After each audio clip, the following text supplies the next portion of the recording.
마태복음 26장 26절부터 28절까지 제가 받들어 봉독에 올리겠습니다.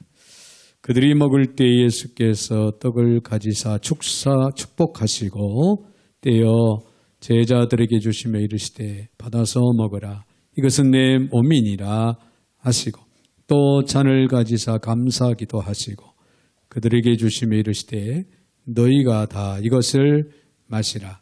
이것은 죄 사함을 얻게 하려고 많은 사람을 위하여 흘리는 바 나의 피 곧 언약의 피니라.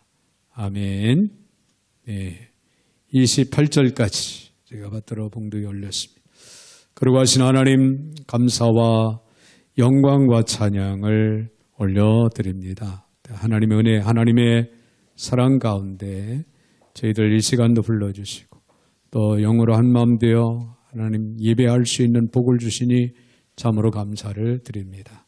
이 시간도 하늘문을 열어주시며 신령한 은혜와 축복 가운데 저들을 세우사 말씀으로 충만한 시간 되게 하여 주옵소서. 오늘도 부족한 종의 입술을 주관하시고 사용하심으로 우리 하나님의 영광만을 높이 드러내는 시간 되게 하여 주옵소서. 감사드리며 예수님의 이름으로 기도 올려옵나이다. 아멘. 아멘. 할렐루야. 네. 오늘 주시는 말씀을 통해서 우리가 또 함께 은혜 나누며 또 복된 시간 되어지기를 바랍니다. 네, 한번 우리 옆에 분들하고 인사하겠습니다. 인사할 때 감사는 은혜가 흐르는 통로입니다. 이렇게 인사 한번 해보시기 바랍니다. 감사는 은혜가 흐르는 통로입니다. 할렐루야. 여러분 감사하는 생활을 하게 되면은 하나님의 은혜가 임하고 하나님의 축복이 임한다고 하는 사실을 여러분이 기억하면서 감사의 달을 감사함으로 깨어있는 저와 여러분들이 되시기를 바랍니다. 할렐루야. 대체로 감사에는 세 가지 유형이 있다고 합니다. 소유적인 그런 감사가 있고 철학적인 감사가 있고 신학적인 감사가 있다. 소유적인 그런 감사는 이를테면은 무엇을 소유한 것에 대한, 무엇을 얻은 것에 대한 그런 감사이죠. 어제보다 오늘 먹을 것이 있기에 감사하고 또 건강하기에 감사하고 또 계획하는 일들이 잘 되기에 감사하는 것. 내가 받은 것 때문에 감사하는 것. 이것을 소유적인 감사다. 막 그렇게 이야기를 할 수가 있습니다. 또 철학적인 감사는 이것은 깨달음의 감사라고 그렇게 말하기도 합니다. 전에는 은혜인 줄 몰랐는데 깨닫고 보니 은혜다.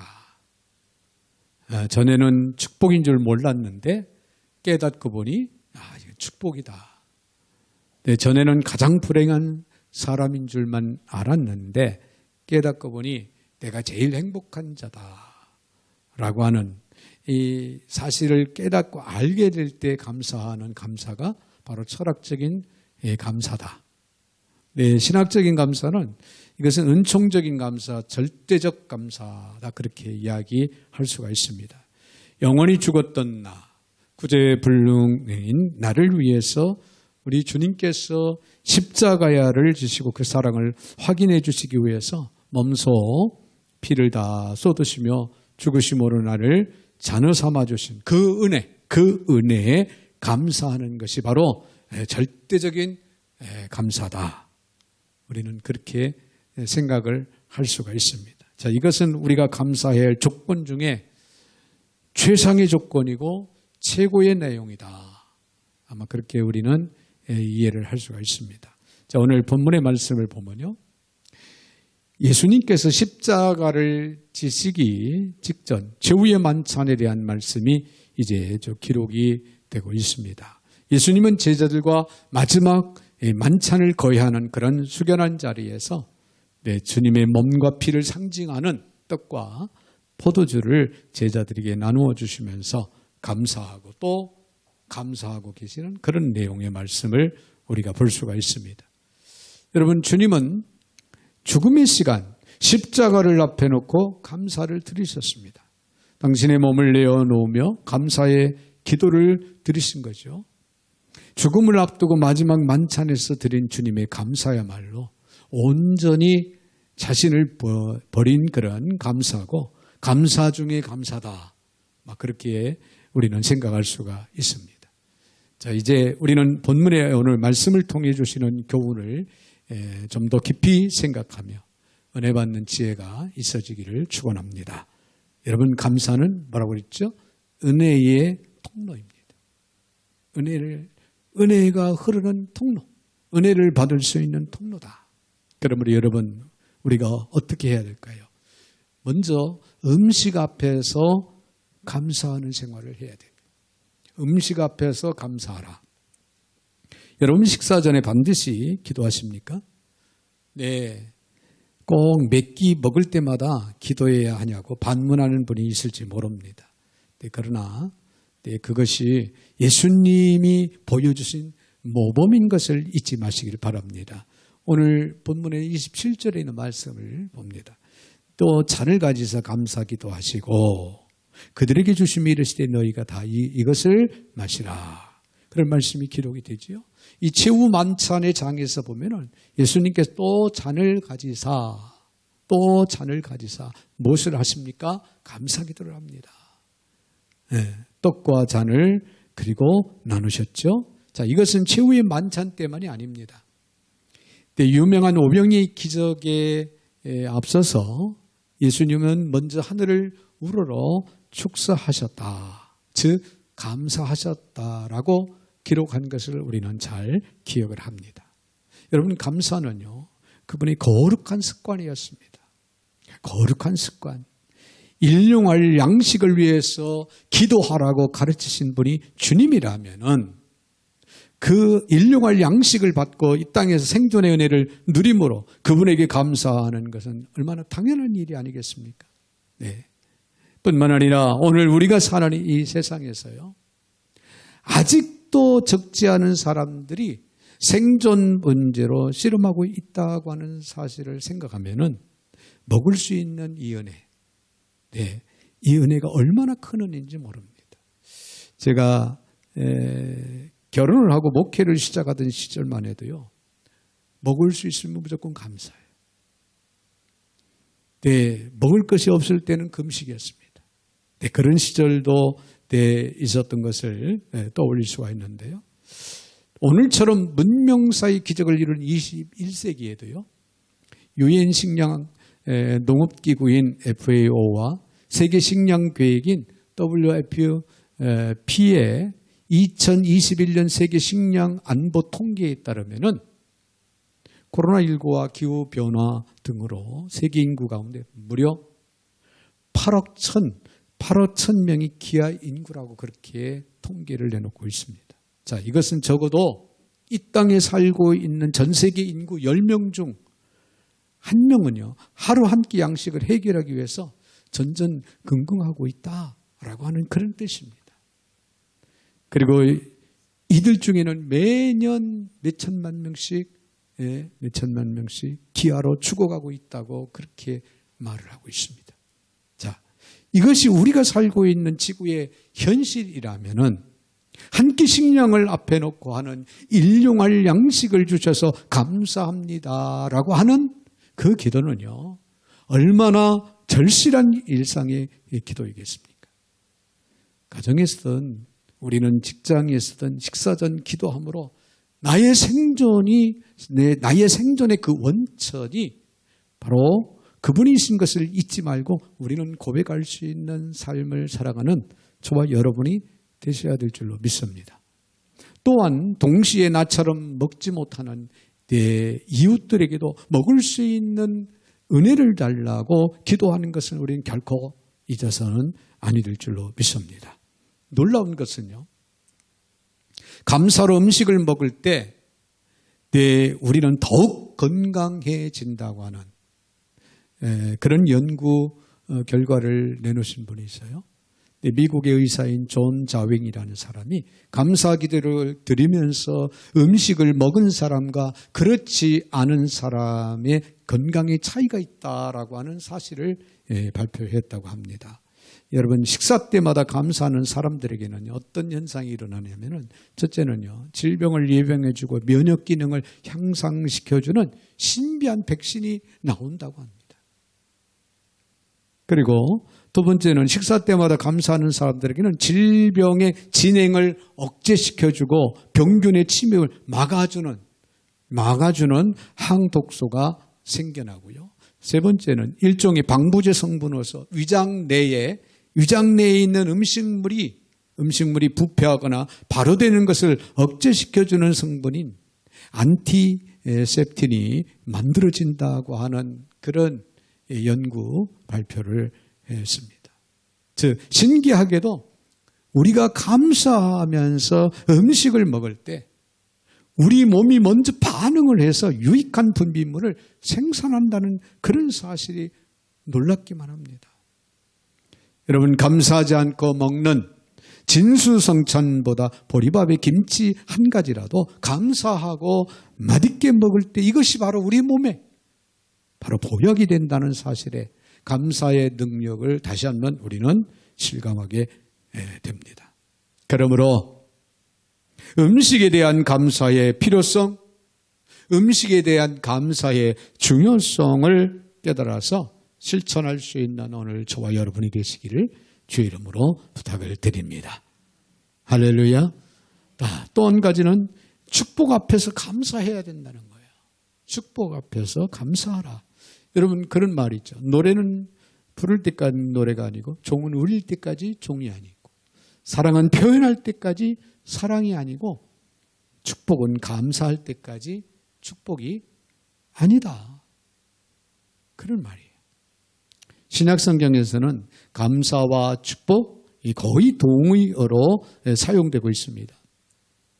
예수님은요, 아무리 작은 식량이라도 먹을 수 있는 것이 하나님의 축복으로 말미암은 것이다 라고 하는 사실을 아셨고 우리에게 보여줬습니다. 그래서 식전 감사 기도는 동시에 그 축복이 다시 나누어지기를 소원하시는 축복 기도였다라고 하는 사실까지 우리는 알 수가 있죠. 그리고 이런 축복 기도는 다시 축복을 나누는 기적을 낳게 되는, 그것이 바로 마태복음 14장에 나오는 오병이의 기적의 본질이기도 합니다. 네, 마태복음 14장 19절에 보니까 무리를 명하여 잔디 위에 앉히고 떡 5개와 물고기 2마리를 가지고 하늘을 우러러 축사하시고, 즉 감사하시고 떡을 떼어 제자들에게 주시매 제자들이 무리에게 주니, 그런 말씀이 나오죠. 사실 이 상황에서의 감사는 매우 비현실적이지 않는가, 그렇게 생각이 되어지기도 합니다. 네, 무리들의 필요는 엄청났죠. 그런데 21절에서 이렇게 말합니다. 여자와 어린아이 외에 5,000명. 그러니까 실제로 약 2만 명 가까운 군중들이 배불리 먹고도 남음이 있었다라고 성경은 그렇게 밝히고 있습니다. 한 아이가 가져온 점심은 겨우 보리떡 5개와 물고기 몇 마리? 2마리예요. 보리떡 5개와 물고기 2마리였습니다. 그러나 이 작은 것이라도 감사할 수 있었을 때 기적이 일어나더라. 그런 얘기예요. 그러므로 오병이의 기적의 정체는 차라리 감사의 기적이다, 그렇게 이야기할 만하다고 생각이 됩니다. 그래서 유명한 영국의 스펄전 목사님은 그런 말을 남겼습니다. 한 자루의 촛불을 인하여 감사하는 자에게는 별빛을 주시고, 별빛을 인하여 감사하는 자에게는 달빛을 주시고, 달빛을 위해서 감사하는 자에게는 햇빛을 주시고, 햇빛을 위해서 감사하는 자에게는 햇빛도 필요 없는 천국을 주신다 라고 하는 그런 말씀을 했다고 합니다. 즉, 작은 것에 감사하면 더 큰 축복을 하나님은 주신다라고 하는 은혜의 말씀이 아닌가, 그렇게 생각이 되어집니다. 자, 요즘 저희 교회 오후 찬양 예배 때 주모로 예배를 드리는데요. 소그룹에서 아동 어린 아이들이 한 주간 살아오면서 감사했던 일을 고백하는 시간이 있다고 합니다. 그런데 처음에는 아이들이 부담스러워하는 듯 했지만은 이제는 아이들이 정말 아주 작은 일이라도 찾아서 내 감사의 고백을 하고 있다고 하는 사실에 저는 그 소식을 듣고 얼마나 감사했는지 모릅니다. 예를 들면 이렇습니다. 한 주간 다치지 않게 해줘서 감사합니다. 아주 소소한 일이고 작은 일 같지요. 그래도 그런 감사를 아이들의 입에서 고백이 나온다는 거예요. 어떤 아이는 우리 아빠가 백신을 맞고 아프지 않아서 감사합니다. 네, 주사 맞기에 상당히 두려워하는 그런 아빠였나 보죠. 그런데 백신을 맞고도 아프지 않고 일할 수 있어서 너무 감사하다고 하나님 앞에서 고백을 했다는 거예요. 그렇습니다. 아무리 작은 것이라 해도 그것이 축복임을 인지할 때 예수님처럼 즉각적으로 감사하는 생활이 매우 중요하다는 얘기예요. 성경의 골로새서 4장 2절에 보면 감사함으로 깨어있으라는 그런 말씀이 기록이 됩니다. 깨어있는 사람만이 감사에 눈을 뜰 수 있고 깨어있어야만이 감사거리가 눈에 들어온다는 얘기예요. 그러면 아주 작은 것에도 감사하기 시작할 것이고 작은 것에 감사하는 그런 사람이 가장 많이 감사하는 사람인 걸 우리는 기억을 하시길 바랍니다. 여러분, 감사는 또 다른 축복의 기적을 가져온다는 사실을 아울러 기억할 수 있는 저와 여러분이 되시기를 바랍니다. 또 나가서는요, 삶의 위기 앞에서 우리는 감사해야 된다는 거예요. 삶의 위기 앞에서 감사하라. 예수님은 언제 감사했죠? 식사 전과 또 축복을 인지하셨을 때 감사하셨습니다. 그리고 또 위기 앞에서 감사를 하셨다는 사실이에요. 자, 오늘 본문은 최후의 만찬 석상에서 예수님이 감사하시는 그런 모습을 우리에게 보여주고 있는데요. 예수님은 이 마지막 만찬이 끝나면 어떻게 됩니까? 자신이 체포당하고 십자가로 갈 것을 알고 계셨습니다. 한마디로 위기 앞에 서 있는 겁니다. 그런데 그 위기 앞에서도 예수님은 감사하는 그런 모범을 우리에게 보여주고 있는 거예요. 그분이 지금 나누시고 있는 떡은 잠시 후에 십자가에서 부서져야 할 자신의 몸입니다. 그리고 지금 나누시고 있는 잔은 잠시 후에 십자가에서 흘리셔야 할 자신의 피입니다. 그래서 그분은 지금 28절에서 이렇게 말씀하고 있습니다. 이것은 죄사함을 얻게 하려고 많은 사람을 위하여 흘리는 바 나의 피 곧 언약의 피니라. 언약의 피니라. 이런 자신의 인생 최후의 위기인 죽음의 위기 앞에서 예수님은 감사의 기도를 드리고 계셨다고 하는 사실입니다. 자, 어떻게 그분이 자신의 죽음 앞에서 감사할 수 있었을까요? 만일 이 질문을 해결할 수 있다면 우리는 문자 그대로 축복을 인지하는 순간만이 아니라 어떤 삶의 위기에서도 어떤 삶의 상황에서도 우리는 범사에 감사하는 그런 삶을 살아갈 수 있는 저와 여러분이 될 수 있게 될 줄로 믿습니다. 여러분, 이 질문에 대한 대답은 난해하지 않습니다. 한마디로 그 성경적인 대답은요, 하나님의 선하신 주권을 믿을 수 있느냐는 것입니다. 하나님의 선하신 주권을 우리가 믿을 수만 있다면 우리는 위기 앞에서도 어떤 상황 속에서도 우리는 감사할 수 있다, 그런 얘기예요. 사도 바울의 고백처럼 로마서 8장 26절에 보면은 우리가 알거니와 우리 하나님을 사랑하는 자 곧 그의 뜻대로 부르심을 입은 자들에게는 모든 것이 합력하여 선을 이루느니라. 믿으면 된다는 거예요. 이 사실을. 저는 예수님께서 바로 그런 확신 가운데서 감사 기도를 드리고 계셨다고 그렇게 믿습니다. 그분의 죽으심이 인류 구원이라고 하는 하나님의 뜻을 이루어 드릴 것을 믿으셨기 때문에 십자가의 피의 잔도 감사로 받으실 수 있었다. 그런 얘기예요. 할렐루야. 자, 여러분, 이런 하나님의 선하신 주권을 수용하고 살아가는 성도들만이 적용할 수 있는 인생의 처방이라고 그렇게 생각이 되어집니다. 그들은 언제나 어디서나 감사하는 사람들이에요. 그들은 삶의 위기 앞에서도 감사하는 사람들입니다. 그리고 그들이야말로 인생의 고난을 승리로, 죽음을 부활로 바꾸며 사는 기적의 사람들이 되는 그런 위대한 사람들이라는 사실입니다. 우리가 잘 아는 솔맨이라고 하는 화가가 있었다고 합니다. 솔맨. 결혼하고 얼마 안 된 젊은 나이에 그만 중병에 걸렸습니다. 의사가 말을 해주는데 당신은 임파선 결핵을 앓고 있어 앞으로 3개월밖에 살 수가 없습니다. 네, 그런 말을 이제 의사로부터 전해 듣습니다. 그의 부인은 유명한 가수로 당시에 또 임신 중이었습니다. 내 아내에게도 미안하고 또 앞으로 태어날 아이를 생각할 때 정말 죄송했습니다. 몹시 괴로워하고 있을 때 사랑하는 아내가 그를 위로합니다. 3개월밖에 못 산다고 생각하지 말고 하나님께서 3개월을 허락해 주셨다고 생각하며 우리 감사합시다. 아무도 원망하지 맙시다. 3개월이 얼마입니까?